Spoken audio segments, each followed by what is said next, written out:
आयुष्यामध्ये तुझ्यातल्या आईच्या मायाने मला साथ घातली आहे, पण इथे पुन्हा एकदा अनायक जिंकला. कर्णाला सोडून देणारी आणि त्याच्याकडेच अर्जुनासाठी याचना करणारी कुंती तू होऊ शकतेस, पण दानशूर आणि वाटेल ते डोळे झाकून देणारा कर्ण मी नक्कीच नाही.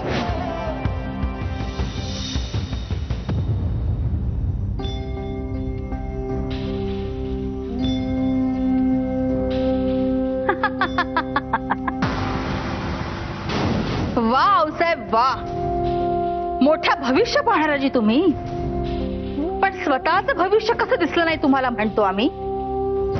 तुम्हाला आईच्या मायेनं वेड केलंय, फार वेड.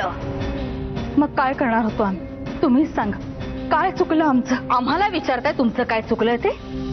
तुम्हाला असं खरंच वाटत नाही की तुमचं काहीच चुकलं नाही? जो अध्याय बंद झाला होता त्याची पानं पुन्हा चालण्याची चूक केली तुम्ही आऊसाहेब. आईचं काळीज नाही थांबवू शकलो स्वतःला. आईचं काळीज भलेही असेल, पण तुम्ही अजूनही आऊसाहेब आहात हे कसं विसरलात म्हणतो आम्ही. आणि तुम्ही फक्त मधूच्या नाही तर या वाड्याच्या, या इथल्या माणसांच्या, सरनोबतांच्या आऊसाहेब आहात हेही विसरलात. आणि आज भावनेच्या भरात वाहून जाताना इतक्या वर्षांचं उभं केलेलं हे साम्राज्य कोलमडून पडणार याचं तुम्हाला काहीच वाटणार नाही. सरनोबतांचा मान, त्यांचा मरातब हे सगळं बर्बाद होणार आहे ते तुमच्या चिरंजीवामुळे, आणि तुम्ही ते सगळं उघड्या डोळ्यांनी पाहणार आहात. वाव साहेब वा. नाही, असं नाही होणार. हे घर बर्बाद होताना आम्ही नाही पाहू शकणार. पण आम्ही काय करणार जी? काय आहे आमच्या हातात? एक मोठा निर्णय जो तुम्हाला घ्यायचा आहे. तुमचं भविष्य तुम्ही जाणता. हे सगळं घडणार होतं याची पूर्वकल्पना तुम्हाला होतीच की हो. ज्या मानाने या वाड्यात पाऊल टाकलं, वावरलात, त्याच मानाने निर्णय घ्यायची आता वेळ आली म्हणतो आम्ही. हो यावसाहेब, वेळ आली. निर्णय घ्यायची वेळ आली आहे. वेळ आली.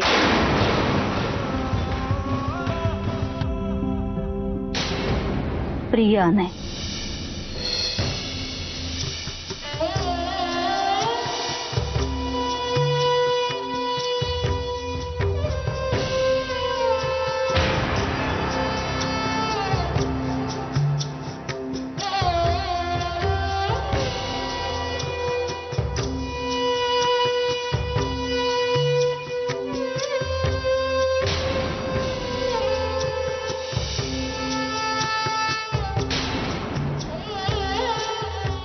मधु, आज इतक्या वर्षांनी आम्ही तुम्हाला चिठ्ठी देतोय जी.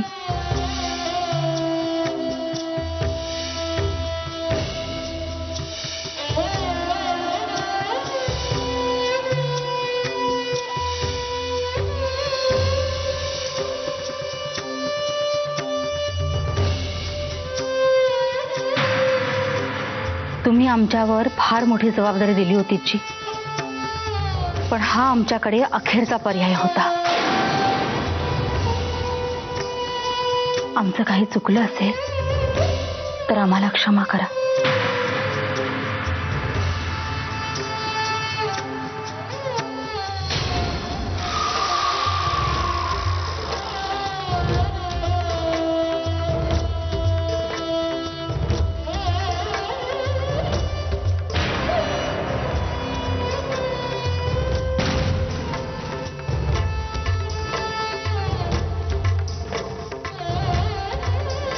खूप काही दिलंस तुम्हाला, खूप काही घेऊन चालले.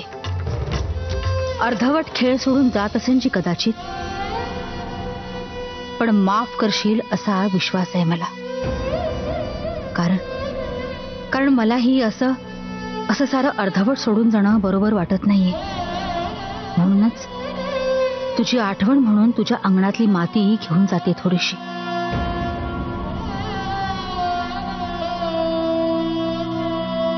आशीर्वाद म्हणून असू दे पाठीशी.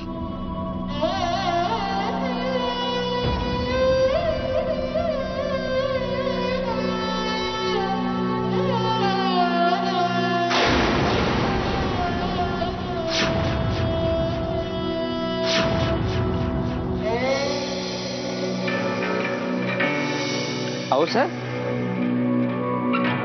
आऊसाहेब बाथरूम मध्ये असतील. आऊसाहेब चला लवकर, आज बऱ्याच दिवसांनी सगळ्यांबरोबर नाश्ता करायचा आहे बघा. आज तुम्हाला नाश्ता करताना लय आनंद होईल बघा. मधू बी तुमच्या सोबत असणार. आज खऱ्या अर्थानं सगळं घर एकत्र आलंय बघा. आऊसाहेब, ओ आऊसाहेब.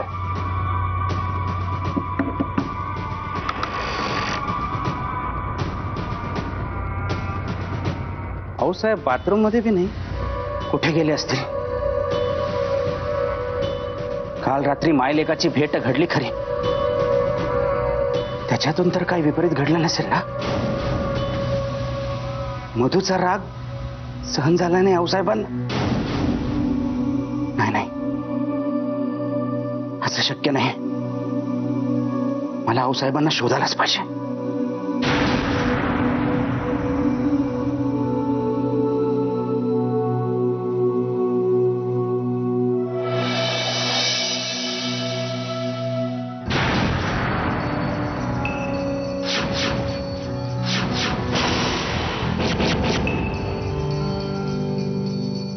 अय्यो, हे काय झालं देवा? गौडा,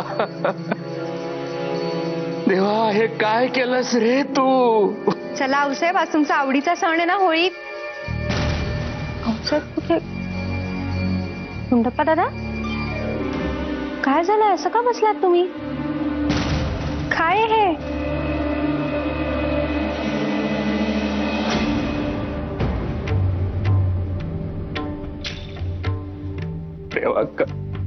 आऊसाहेब निघून गेल्या. या घराला आपल्या सगळ्यांना सोडून निघून गेल्या. शेवटी या घरानं कधी त्यांना आपलं मानलंच नाही जी.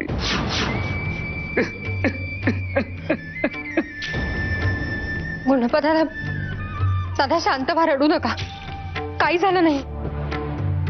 आऊसाहेब असं नाही करणार. त्यांना त्या जवळच कुठेतरी असतील. चला आपण लवकर जाऊन शोधूया त्यांना. मला माहिती आहे ते असं नाही करणार. त्या कदाचित भैरवाच्या मंदिराच्या इथे असतील किंवा आउट हाऊसवर असू शकतात. चला ना लवकर आपण शोधूया त्यांना.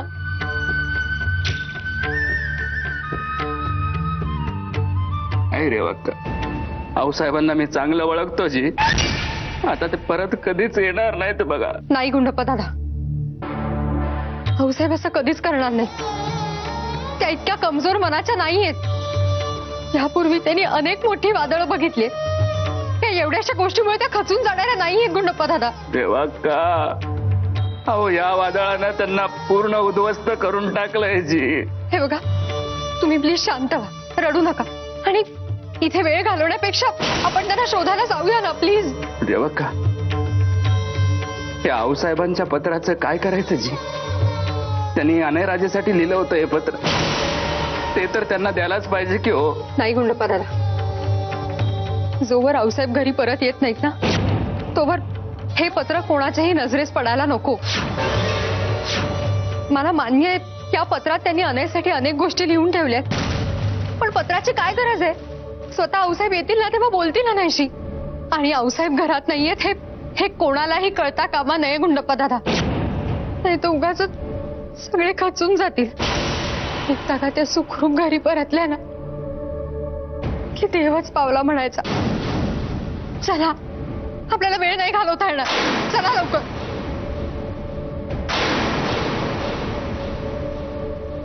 आऊसाहेबांनी अनयच्या नावावर पत्र ठेवले आणि रेवा ते लपवते, म्हणजे नक्की त्यात काहीतरी असणार. त्या पत्रात नक्की काय असेल हे शोधून काढायलाच हवं. आऊसाहेबांनी अशी चिठ्ठी लिहिली आहे? मला हे खरं वाटत नाही. एकदा तर मी माझ्या कानांनी ऐकलंय. रेवा आणि गुंडप्पा दादा बोलत होते की आऊसाहेब सकाळीच कुठेतरी निघाल्यात आणि त्यांनी अनयच्या नावावर चिठ्ठी ठेवली आहे. पण ती अशी एखादी चिठ्ठी घरातल्या घरात कशासाठी लिहितील? जे काही आहे ते त्यांना समोरासमोर सांगता येत नाही का? काय माहित, कदाचित त्या चिठ्ठीत त्यांनी सरनोबतांच्या प्रॉपर्टीचा एक हिस्सा अनयच्या नावावर केला असेल. काहीतरी मूर्खासारखं बोलू नकोस रोमिला. जर काही प्रॉपर्टीच्या संदर्भात असतं तर ते मला माहिती नसतं का? तू बिझनेस मध्ये आताच उतरलायस मेघदत्त. सरनोबतांच्या प्रॉपर्टीमध्ये काय काय आहे, कुठे आहे ते नेमकं तुला कसं माहिती? असं पण होऊ शकतं की एखादी अशी प्रॉपर्टी असेल जी फक्त आऊसाहेबांना माहिती असेल. समसमान वाटणी म्हणे, असं लपून लपून काय काय त्यांच्या घशात जाणार आहे कुणास ठाऊक. आता आऊसाहेब आल्याशिवाय आपल्याला काही कळणार नाही मेघदत्त. का? आपण इतकी वाट कशासाठी बघायची? मी स्वतः अनेला जाऊन विचारतो. विचारू नकोस, वदवून घे. आऊसाहेबांच्या गोष्टीवर तुझाही हक्क आहे ना मेघदत्त. आऊसाहेबांनी जे काही गुप्तधन अनेला दाखवलं असेल ते तुलाही कळायला हवं. मी आत्ताच जातो आणि अनेला जाब विचारतो. Yes, keep it up मेघदत्त.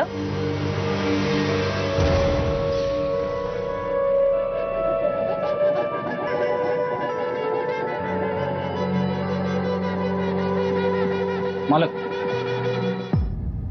मला आज जायचंय. पण मालक, अनेराजे त्यांच्या रूम मध्ये दिसत नाहीयेत. कुठे गेलेत ते? मालक येथेच आहेत, आमच्या साहेबांबरोबर आत बोलतायत. इतक्या सकाळी अनय विश्वजितच्या रूम मध्ये काय करत असेल? मालक, तुम्ही आज जाऊ शकत नाही मालक. काय? नाही म्हणजे अनेराजेंचा आदेश आहे तसा. काय आदेश आहे त्याचा? मी आज जाऊ शकत नाही असा? नाही तसं नाही, आज काहीतरी महत्वाचं बोलणं सुरू आहे, त्यामुळे आज कुणालाच सोडायचं नसे म्हणाले. अगदी रेवाताईनं सुद्धा नाही.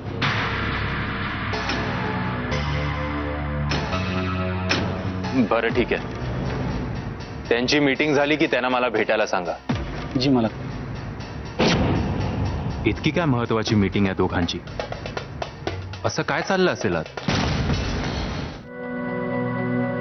मला इतकी शांतता सहन होत नाही विश्वजितजी. खरंय.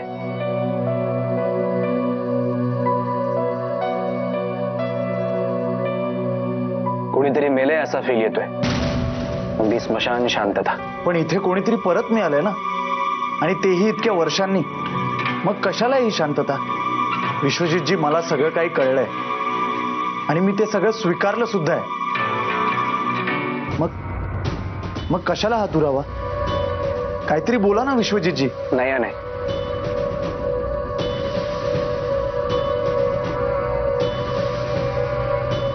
मला याविषयी काही बोलायचं नाहीये.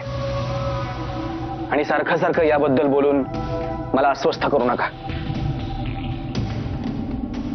आणि तुम्ही मला स्वीकारलं म्हणजे माझ्यावर खूप मोठे उपकार केले असं तर नाहीये ना? मला असं काहीच म्हणायचं नव्हतं. तुमच्यासमोर माझं सत्य असं येईल असं वाटलं नव्हतं मला. मग मी त्या सत्याला जसा फेस करतो तसं तुम्ही का करत नाही आहात? याआधी मैत्रीच्या नात्याने मी तुम्हाला भाऊ मानत होतो, आता तर हक्काने मी तुम्हाला या परिवाराचा भाग म्हणू शकतोय. भासा नाही, मला ही नाती नाहीत आवडत. मी फक्त माझा आहे. बाकीची नाती फक्त ओझी असतात. वाहता येतात तोपर्यंत व्हायची आणि नंतर फेकून द्यायची. तुमच्या आऊसाहेबांनी पण माझ्यासोबत हेच केलं ना? हा नाही, वर्षांपूर्वी तुटलेल्या नात्यांना गाठी मारण्याचा प्रयत्न करू नका तुम्ही. पण आपली गाठ तर आधीच पडलेली आहे विश्वजितजी. आपलं नातं तर देवानेच बांधलेलं आहे. मग ते तोडणारे आपण कोण? आणि जर आपल्या दोघांमध्ये नातं नसतं तर आपण भेटलोच नसतो ना? नाही प्लीज. ओके, खरं म्हणजे मी इथे एका वेगळ्या कारणासाठी आलो होतो. या वाड्याच्या समान वाटणीची जी मागणी तुम्ही केली होती रेवाकडे, ती मला मान्य आहे. तुम्हाला तुमचा हिस्सा मिळणार. वा, मस्त पडवून पाठवलंय तुमच्या आऊसाहेबांनी तुम्हाला. मला मुलगा म्हणायची लाज वाटते त्यांना. आणि हे सत्य जगासमोर येऊ नये म्हणून गुपचूप तुमच्याकडे मला वाड्यामध्ये हिस्सा द्यायला तयार झाल्या माझ्या आई साहेब. मुलापेक्षा प्रतिष्ठा खूप महत्वाची वाटते ना त्यांना. जाऊन सांगा त्यांना मला भीक नको आहे, मला माझा हिस्सा हवाय. आपल्या आईला समजायला मुलाला जास्त वेळ लागतो हे मान्य आहे मला, पण तुम्ही तर जरा जास्तच वेळ घेतला. हे मला रेवाकडनं कळलंय, आऊसाहेबांकडनं नाही. आणि तसंही मला आऊसाहेबांना दुखवायचं नाहीये. जर ही बातमी कोणाला कळली तर त्याचा गैरवापर करून कोणीही आऊसाहेबांना दुखवू शकतं. म्हणून मी हे कुणालाही कळू देणार नाहीये. या वाड्यात तुमचा हिस्सा देण्याचा निर्णय सर्वस्वी मी घेतलाय. मिस्टर विश्वजित, मी माझा या वाड्यातला हिस्सा तुम्हाला देतोय. मिस्टर विश्वजित, मी माझा या वाड्यातला हिस्सा तुम्हाला देतोय. अच्छा, आऊसाहेबांच्या नावावर भीक घालताय तुम्ही मला. तुम्हाला कुणालाही माझ्यासोबत काय घडलंय ना याची जाणीव नाहीये.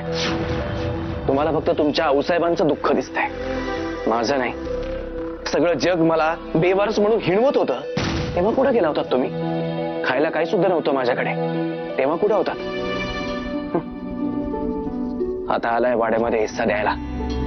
मी पुन्हा एकदा सांगतो अनय, मला भीक नकोय, मला माझा अधिकार हवाय. कळलं? आणि आपण इथंच थांबलेलं बरं. मला यापुढे या विषयावर बोलायचं नाहीये.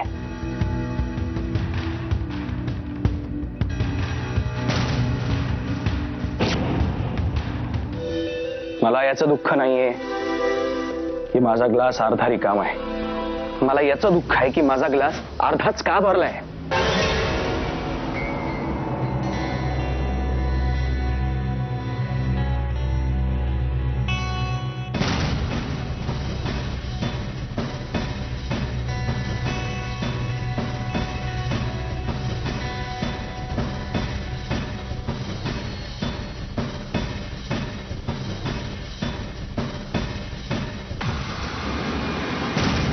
उशिरा का होईना पण काठोकाठ भरलेला आहे. आणि 2 अर्ध्या ग्लासांपेक्षा एक भरलेला ग्लास नक्कीच बरा, नाही का?